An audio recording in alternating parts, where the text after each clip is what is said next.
안녕하세요. 크립토티브입니다. 이번 시간에는 월드컵 회장 피파에서 선택한 코인 한번 살펴보시죠.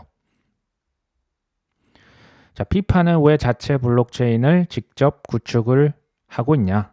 이런 기사가 이제 국내 기사로도 떴습니다. 2023년 사우디아라비아에서 열렸던 월드컵을 앞두고 피파에서 이제 선택했던 블록체인은 알고랜드였습니다. 이제 그 축구 경기의 하이라이트 같은 것을 해서 NFT로 이제 제공을 했었죠. 근데 26년 앞으로 1년 후겠죠. 그때 월드컵을 할 때는 지금 자체적인 블록체인 인프라를 구축하자. 그러니까 알고랜드 블록체인에 새빵살이를 했다가 지금은 그냥 자체적으로 망을 구축했으면 좋겠다. 자, 이 행보는 통제권을 확보하고요. 확장성 강화. 그러니까 전 세계 팬 숫자만 50억 명이라고 하거든요. 이런 일시적으로 한 달, 내년 6월에서 7월 이 한 달 사이에 엄청난 인파가 몰릴 거 아니겠습니까? 그러려면 뭔가 이제 기능을 이제 좀 추가를 해서 뭔가를 이렇게 자기들 입맛에 맞게 좀 바꾸기도 하고 동시에 수용 가능한 그 인원을 확 키울 수 있는 그런 체인으로 좀 이제 변환을 시키고 싶었던 거죠. 자, 알고랜드를 썼을 때는 이제 외부 프로토콜에 의존해야 했지만 이게 이제 새빵살이 살았다 이렇게 보시면 되죠. 자체 블록체인을 구축하면 자산을 발행하고 게임을 통합, 사용자 경험을 이제 직접적으로 컨트롤을 할 수 있게 된다.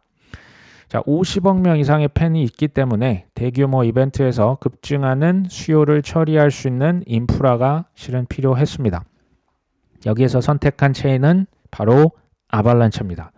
아발란체에 서브넷을 쓰게 된다면 자체적인 독립, 그 자체 체인을 이렇게 확장할 수 있도록 지원을 할 수가 있고 맞춤형 처리량, 그 다음에 거버넌스를 제공합니다. 그러니까 본인 맘대로 기능을 이렇게 넣었다 뺐다 하면서 조금 이제 그 통제권을 가져갈 수가 있는 자체 체인을 만들고 싶다 이런 거겠죠. 자, 아발란체 내에 이렇게 지금 서브넷을 구축을 해도요. 이더리움과 호환이 안 되면 사실상 죽은 체인이다 제가 얘기를 드린 바가 있죠. EVM, 이더리움과도 호환이 당연히 됩니다. 자, 그래서 이 메타마스크랄지 트러스트 월렛 이게 다 이더리움의 유명한 지갑들이거든요. 여기와 이제 그 아발란체 그 NFT 같은 거 만들면 서로 호환이 당연히 될 것이다. 자, 아발란체 서브넷이라고 하는 게요. 이제 서브넷을 개념을 그냥 한마디로 하면 새끼 체인입니다. 그냥 이제 아발란체 밑에 그 새빵살이는 맞는데 그렇다고 그 새빵들끼리 서로 연관성이 없어요. 다 각자 독자적으로 체인을 구축해서 자유롭게 이제 기능들을 추가할 수가 있는 그런 체인이라 보시면 되죠. 자, 서브넷은 블록체인 확장 솔루션으로서 아발란체 생태계에서 애플리케이션별로 독자적인 체인을 운영할 수 있다. 그러니까 서브넷들끼리는 서로 다 다른 이제 그 일을 하는 곳이죠. 자, 그렇게 보시면 되는데 장점이 있어요. 보안이나 탈중앙성을 희생시키지 않고 각 애플리케이션 특성에 맞게 커스텀이 가능한 구조를 제공합니다. 자기 맘대로 좀 기능을 넣었다 뺐다 하면서 그런 이제 그 특장점이 있어요. 그래서 대기업들이 실제로 아발란체를 자산 토큰화나 게임이나 이런 거 이제 쓸 때 사실 아발란체를 또 많이 이렇게 선택들을 합니다. 보시면 서브넷은 보안성도 이제 아발란체 시가총액이 적지 않거든요. 그러니까 보안성이 나름 이제 크고요. 탈중앙성도 있으면서도 내 마음대로 이제 커스터마이제이션이 된다. 이거 이제 설명을 부동산으로 하면 좀 쉽죠. 타 부동산, 빌딩에 새빵살이 하고 있는 것도 맞습니다. 근데요, 새빵살인데 그게 이제 또 내 빌딩처럼 독자적인 사용도 돼요. 이거 완전 예를 들면 리노베이션 한다고 저 벽이랑 천장 다 뜯고 내 마음대로 그냥 확 다 그냥 리노베이션 한 거예요. 그러면서 내 사업 운영 그대로 내 빌딩처럼 쓸 수가 있는 거예요. 요게 아발란체의 어떻게 보면 특장점이라 보시면 되겠죠. 확장성, 그러니까 이제 속도가 엄청 빠를 수가 있고요. 커스터마이징, 내 마음대로 기능들을 넣었다 뺐다 할 수가 있다. 개발자들은 더 자유롭게 이제 그 애플리케이션을 개발할 수가 있겠죠. 그리고 서브넷은 서로 그러니까 새빵들끼리 전혀 지금 모르는 회사라고 보시면 돼요. 다 이제 자기가 알아서 하는 독립성이 있고요. 유연하게 서브넷을 생성하고 수정할 수가 있고 이제 아발란체 보안 구조를 그대로 POS 체인입니다. 그렇게 보안성을 가져갈 수가 있죠. 왜 피파에서는 알고랜드 셋방사리에서 자체 체인을 구축을 하려고 했겠냐? 말씀드렸다시피 보안, 높은 보안성, 탈중앙화, 그러면서도 4개 맞춤형 제작을 하고자 하는 욕구가 컸다. 또 오해를 하실 수가 있어요. 이러면 알고랜드는 그러면 열등한 체인이네? 저는 그렇게 보지 않습니다. 알고랜드 위에 지금 뭐 스테이블 코인 이미 많이 올라가 있고요. CBDC 전 세계 아마 알고랜드 위에 나중에 미국에서 만약에 CBDC를 한다면 전 알고랜드랑 헤데라 위에 얹힐 거라고 저는 예전부터 말씀을 드린 바가 있습니다. 그 다음 자산 토크나 알고랜드 위에 저는 올라갈 거라고 봐요. 저는 알고랜드를 나쁘게 보지 않습니다. 근데요, 이게 이제 미래는 어떤 시대냐? 그러니까 이더리움이 뭐 가장 메인 체인이 될 거라는 생각은 전 여전히 갖고 있어요. 물론 특장점들이 이제 다 다르겠죠. 솔라나다, 뭐 아발란체다, 아니면 뭐 이더리움 레이어 2도 너무 많죠. 레이어 2다, 아니면 뭐 니어다, 저기 뭐 헤데라다. 이게요, 미래는 춘추 체인의 시대다. 춘추 전국 시대가 아니고 체인들이 많아요. 뭐 레이어 1, 레이어 2, 뭐 레이어 0, 심지어 레이어 3도 많잖아요. 이게 국가나 기업이나 개인, 소비자들이 본인 입맛에 맞게 골라서 쓰면 되는 거예요. 그냥 피파라고 하는 이 조직위원회에서 그냥 알고랜드를 좀 별로고 이제 그 아발란체를 쓴 거예요. 그러니까 어떤 기업은 그냥 알고랜드를 쓸 수가 있어요. 뭐 이더리움을 쓸 수도 있고 솔라나를 쓸 수도 있는 겁니다. 이것은 각자 그냥 입맛에 맞게 쓰는 거고요. 앞으로 체인은 훨씬 더 많아지죠. 이들 간에 서로 경쟁을 하면서 또 상호 체인들이 뭐가 된다? 호환이 되는 겁니다. 이제부터 시작했다라고 보시면 돼요. 자, 피파 게임이 곧 뭐 출시가 된다라고 하는데요. 뭐 월드컵은 대략 한 1년 정도 남아있죠.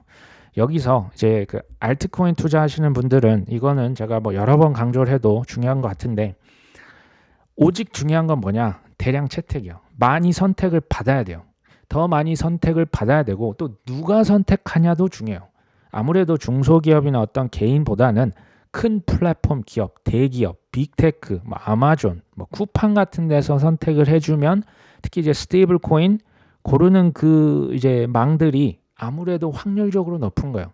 그러니까 이제 그런 체인 중에서도 시총이 높고 ETF가 지금 신청이 들어가 있다. 이 친구들 위주로 돈이 토큰들이 점점 몰려들 것이다. 자, 망의 가치가 올라가면 어떻게 될까요? 교통량이 많아지면 그 이제 고속도로 옆에 뭐 간판도 생기고 휴게소도 생기고 주유소도 생기고 하겠죠. 거기를 왔다 갔다 하는 이제 자동차인 코인의 가격도 올라갈 것이다. 아직은 초창기라고 여전히 보여집니다. 자, 트럼프에서는 연준의 금리 인하를 재차 압박합니다. 금리를 0.25% 낮추라고 한 게 아니고요. 1% 시원하게 내려라. 그래야 경제의 동력을 제공할 수 있다. 제가 예전부터 말씀드린 바가 있죠. 금리 인하 압박, 트럼프 이거 언제까지 할까요? 이거 될 때까지 합니다. 될 때까지. Dollar is too strong. 계속 얘기했었죠. 달러가 너무 강한데 하니까 쭉 밑으로 흘렀죠. 이 금리는 지금 보니까 좀 더 시간이 걸릴 것 같아요. 현재로서는 이제 저 하반기가 뭐 9월 이후가 될 것 같은데요. 뭐 지켜봐야겠죠. 현재 매크로는 그냥 딱 두 가지인 것 같습니다. 관세 불확실성. 이게 너무 커요. 이게 너무 커서 발목을 뭐 돈을 풀어도 지금 사람들이 돈을 그냥 꼭 붙들고 자기 호주머니에 넣고 안 쓰고 있는 현실입니다. 미 연준에서 그리고 금리 인하까지 그러니까 동시에 이 두 가지가 해소가 되면 그때야 비로소 정말 진정한 유동성 파티가 벌어지지 않겠냐. 이것을 우리가 어떻게 뭐 바꿀 수가 있습니까? 안 되죠. 이럴 때는 그냥 그러려니 하면서 기다리시는 게 상책이지 않겠냐. 자, CFTC 미국의 상품선물거래위원회가 있죠. 여기에는 지금은 대행위원장 체제입니다. 캐롤라인 팸이라고 하는 분이 지금 대행위원장을 맡고 있죠. 자, 이분이 연설에서 뭐라고 했냐? 24시간 파생상품 거래를 제한하는 게 모두 암호화폐, 코인, 블록체인 기반이다. 아무래도 이제 상품, 뭐 선물, 옵션 이런 파생상품 거래를 하는데 과거에는 어떻습니까? 24시간 거래하는 곳이 어디 있습니까? 다 이거 보시면 이게요. 뭐 기존의 평일 9 to 5잖아요. 주말 안 되고 공휴일 안 되고 휴일도 안 되고 저기 뭐 저녁 시간 안 되고 이랬지 않습니까? 근데 어떻게 24시간 거래가 됐습니까? 이게 다 코인, 블록체인으로 가능하게 된 거죠. 이렇게 24시간 거래를 제공했더니 리스크가 있어도 실시간으로 대응이 가능하대. 이거 괜찮던데? 라고 지금 얘기를 계속 하는 거예요. 이게 뭘까요? 주식을 사도, 부동산을 사도, 채권, 코인, 뭐 은행은 없어져도 뱅킹, 은행 업무는 없어지지 않을 것이다. 이거 빌 게이츠가 했잖아요. 이런 것들 업무를 우리가 할 때요. 자산 뭐 사고 팔고 할 거지 않습니까? 수수료는 말도 못하게 싸집니다. 속도는 뭐 예전에 저도 해외 송금하면 2주, 3주도 걸렸거든요. 지금은 블록체인은 사실 뭐 1분을 넘어가기가 쉽지 않거든요. 또 편의적인 측면에서나 이거는 안 쓸래야 안 쓸 수가 없는 거예요. 사실 저는 그게 혁신이라고 보는 겁니다. 이건 뭐 써주세요. 뭐 국가주도 성장 뭐 이런 시대가 아니고요. 국가든 기업이든 개인에게 효용을 아주 강력하게 제공을 하면 안 쓸 수가 없는 거예요. 이게 뭐다? 이게 미래의 방향성이다. 계속 얘기를 드리고 있습니다. 이 뉴스도 굉장히 큽니다. 애플, 트위터, 에어비앤비 등 주요 빅테크에서 스테이블 코인 도입 본격 검토를 착수했다. 근데 이걸 잘 주의해서 보시면 좀 재밌는 부분이 있어요. 애플이 언제부터 스테이블 코인 발행사들과 협의를 했다고요? 올해 초부터. 지금도 지니어스 법을 비롯한 스테이블 코인 법이 통과가 안 됐죠. 지금도 사실 계속 뭐 로비하고 어깨싸움하고 난리도 아닙니다. 근데 왜 올 초부터 협의를 했을까요? 혹시 알고 있었을까요?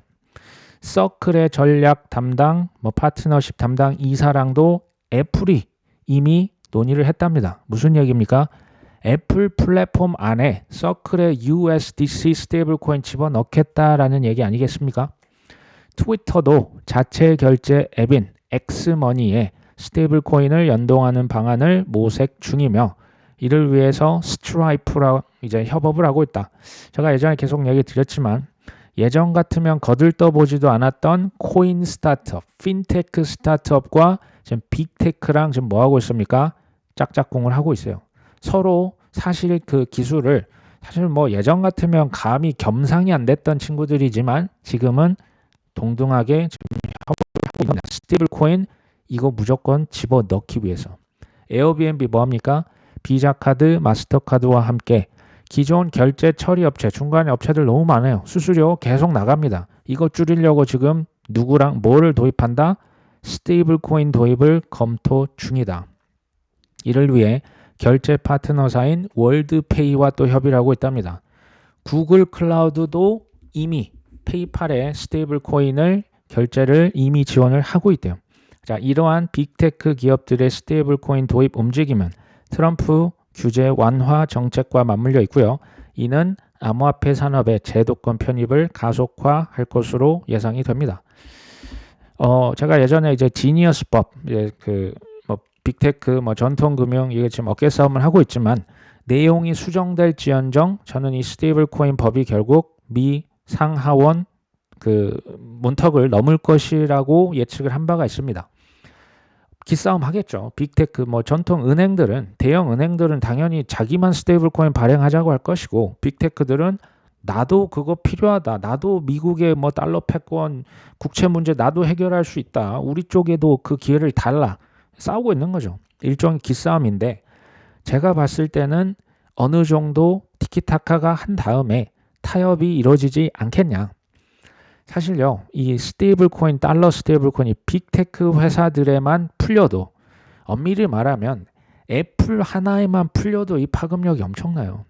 이게 지금 아마존 하나, 트위터 하나, 구글 하나하나가 이게 다 지금 글로벌 회사죠. 국경이 있습니까? 국경이 없습니다. 전 세계 그냥 메타, 뭐 페이스북, 인스타그램, 틱톡 이런 데 풀리는 순간 정말 새로운 생태계, 없던 생태계가 갑툭 튀거든요. 달러의 발행량뿐 아니라 유통량이 속도가 어마어마하게 빨라지겠죠. 동시다발적으로 이루어진다면 이것은 정말 큰 체인저가 맞습니다. 제가 볼 때 요거 시간 문제고요. 그 크립토 채택 속도를 엄청난 속도로 저는 앞당길 수 있다고 봐요. 이 스테이블 코인이 결국 어디 위에 올라간다고요? 제가 계속 얘기 드렸던 퍼블릭 블록체인 위에 올라간다고요. 아직은 뭐 경부 고속도로, 뭐 영동 고속도로, 호남 고속도로 만들어놨는데 차량이 안 다녀요. 아직 그 첫 번째 차량이 미 국채였고 지금 여기서 보고 있는 달러 스테이블 코인이 되는 겁니다.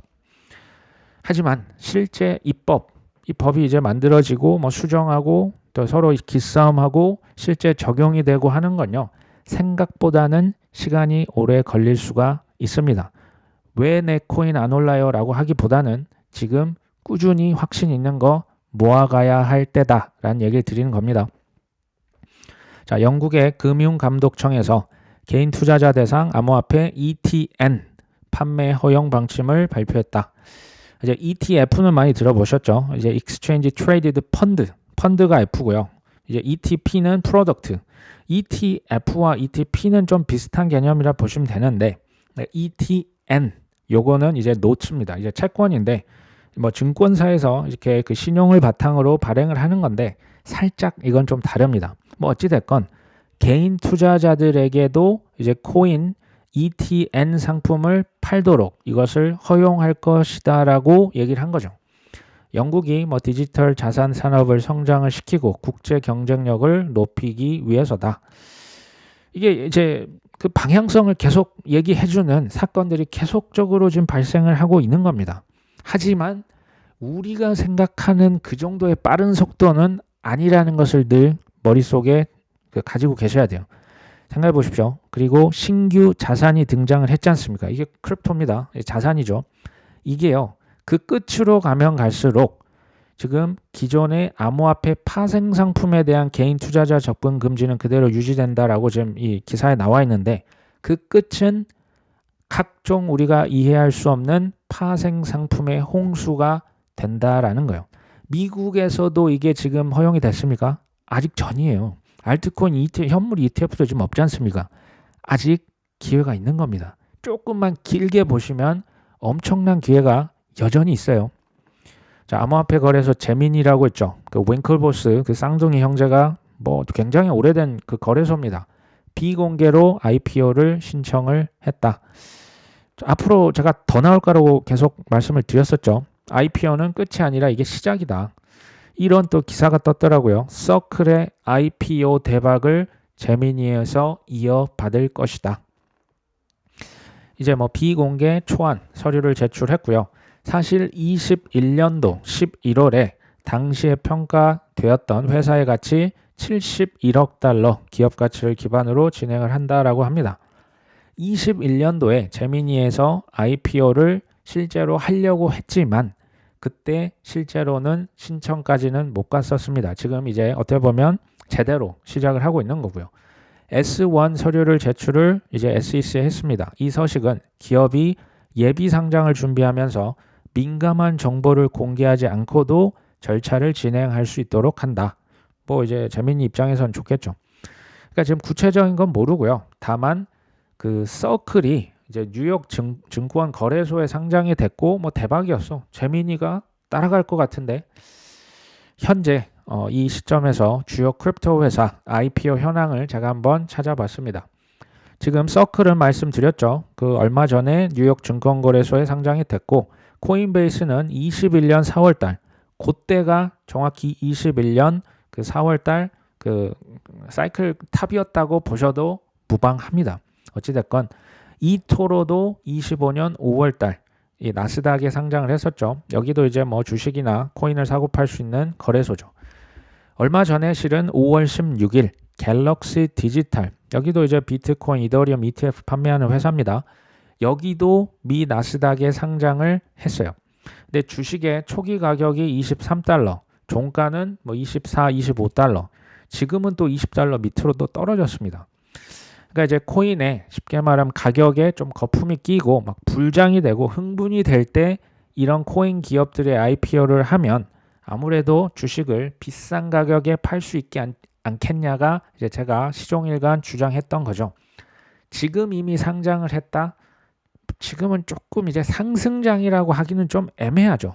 상승장 중에 좀 조정이 길어지고 있었기 때문에 조금 서두른 감이 없잖아 있는 건 아니냐. 이건 제 개인적인 생각입니다. 자, 하지만 아직 상장하지 않은 주요 기업들이 실은 훨씬 더 많습니다. 대표적인 거래소가 크라켄이죠. 크라켄은 올해 지금 상장을 준비하고 있지 않습니다. 26년 초반에 상반기에 지금 상장을 준비하고 있는 데가 크라켄이고요. bitgo라고 하는 것은 기관 전용 코인 보호관, 커스터디 업체입니다. 여기도 올 하반기에 IPO 고려하고 있다라고 얘기를 한 바가 있습니다. 자, 블리시 글로벌은 여기도 거래소예요. 이제 피터 틸이라고 하는 전 페이팔 마피아죠. 이분이 지원하는 거래소인데 아마도 올해 되지 않겠냐. 예전에 한번 시도를 했는데 지금 재도전을 하고 있다라고 합니다.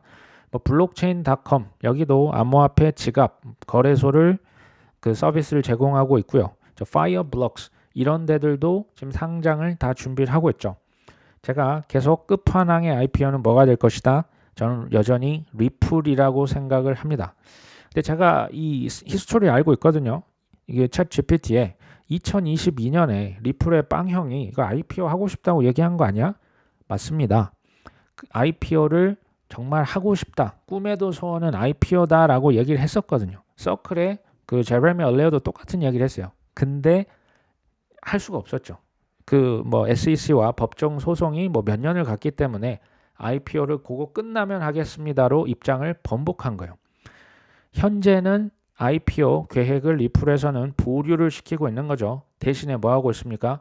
이게 재밌는 표현이에요. 충분한 현금 유동성과 내부 성장 전략을 통해서 외부 자금 조달이 지금 필요 없다. 그러면서 지금 뭐 하고 있다? 블록체인 인프라 기업 인수 쇼핑하고 있습니다라는 얘기예요. 엄밀히 말하면 리플이나 테더는 돈이 굉장히 많아요. 그러면서 저평가되어 있는 핵심 알짜 기업들을 싹쓸이 하고 있는 거예요. 리플은 22년도에 IPO 가능성을 언급했지만 현재는 계획이 없다라고 했죠.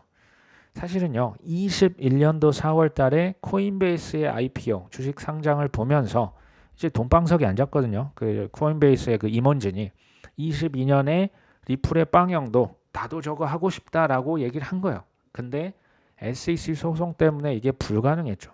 그래서 XRP를 지금 계속 어딘가 은행이든 뭐 국제적으로 계속 판매를 하고 있잖아요. 돈이 많은 거예요. 그러면서 그냥 내 할 일 해야겠다. 이렇게 보시면 됩니다.